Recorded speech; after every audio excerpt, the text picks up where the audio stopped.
Egypt is a large country. It's the way I look at it is a country of 80 million consumers there, consumers that Americans can sell to. And it's also a country that sells to us.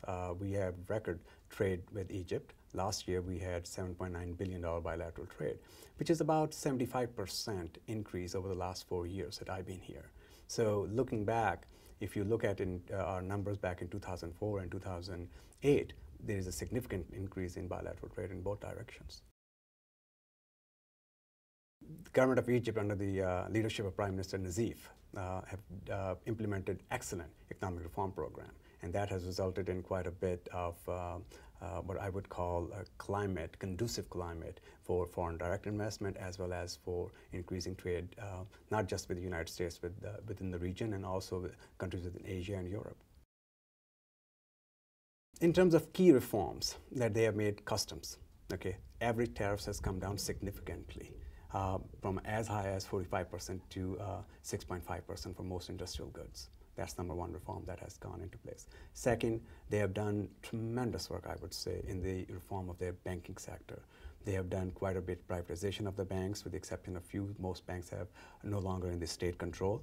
And third, I would say just general making it easy to open businesses, close businesses, register businesses, tax laws. So across the board, you have seen reforms that are necessary to have a strong foundation for a healthy economy. About 65% of everything that Egypt sells to us is based on textiles and apparel there. And quite a bit of this comes from the QIZ, or Qualified Industrial Zones. Qualified Industrial Zones were set up by Congress. It is actually a partnership between Egypt, United States, and Israel. And anything that is produced within these qualified industrial zones enters the United States duty-free. So that has contributed significantly towards the Egyptian exports, especially in the textile sectors, to the United States.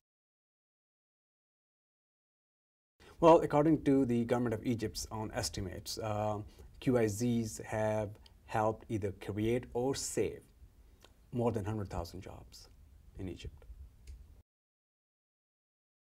Smart city is a state-of-art, you can say, a campus where you have, just very nice collection of offices. And it's not just offices and buildings there, but you have now real companies there, international companies, multinational companies, companies from Microsoft to Hewlett-Packard to Google and others, also European companies there, who are working very closely with their counterparts in Europe and Asia and in the United States. One thing that Egypt is blessed is with language abilities.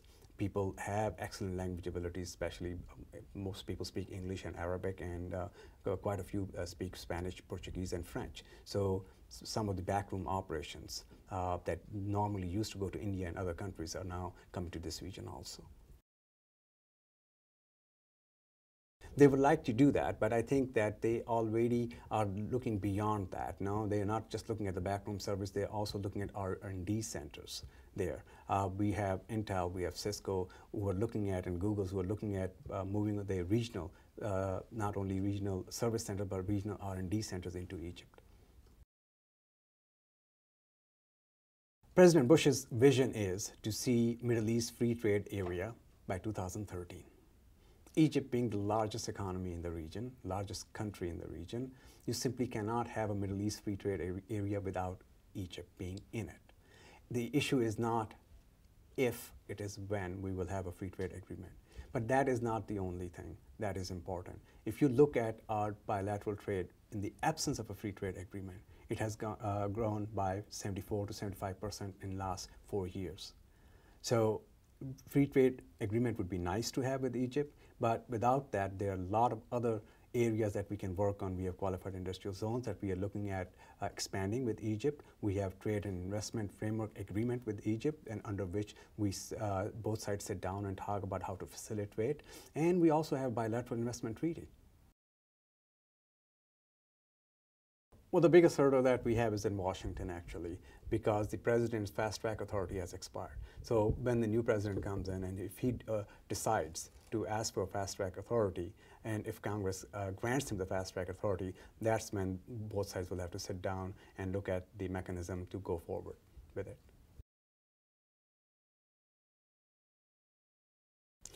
You know, for the last 30 years, if you look at it, We provided about $58 billion in military and economic assistance to Egypt, by far the largest number that the United States has granted to any country in the world.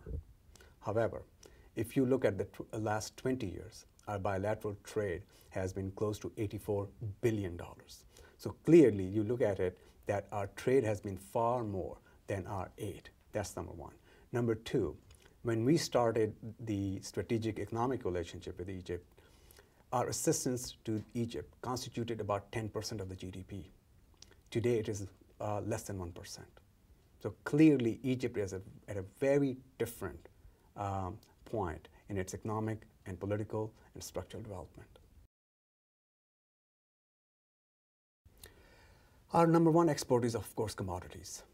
That essentially include wheat, rice, and other commodities that are the edible oil, but also in terms of machinery, locomotives, aircraft parts and equipment, and machinery in general, and chemicals. Those are some of our big ticket items. Well, commodity prices have already started to come down considerably, and I think it's going to help, and it's going to help bring the inflation down. If you look at the inflation numbers in Egypt, most of the inflation is in the food sector. So yes, they had encountered difficulties because of that, but I believe given the world economy is slowing down and the commodity prices have started to come down, I think it's going to help Egypt. I think by far Egypt is going to be less exposed to the crisis than most of the developed world, because in the OECD countries, those economies are very mature, whereas most of the growth is going to come from the emerging countries like Egypt. So I don't foresee Egypt hitting as hard as some of the developed countries. It's very bright.